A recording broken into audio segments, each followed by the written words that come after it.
ఆ మరునాడు శంకర్ తప్పించుకున్న వార్త పేపర్కు వచ్చింది. మహిళల్లో ఆందోళన మొదలైంది. అతను అరెస్ట్ అవడానికి కారణమైన ఎల్హి గ్రామస్తులు మరియు కుటుంబ సభ్యులు మరింత కంగారు పడ్డారు.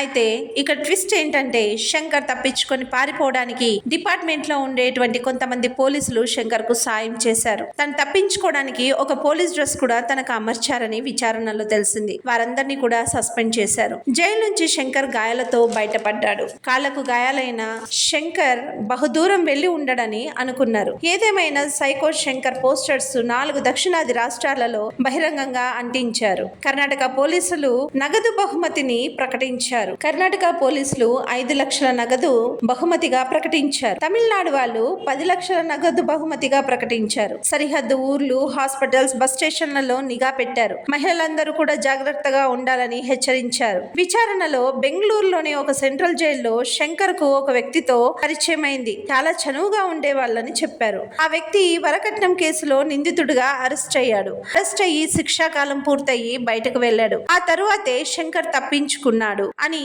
అలా పోలీసులు ఆ వ్యక్తిపై నిఘా పెట్టిన విచారణ వ్యర్థం కాలేదు. మన పోలీసు వాళ్ళు వరకట్నం కేసులో బయటకు వెళ్లిన వ్యక్తి ఇంటికి వెళ్లారు.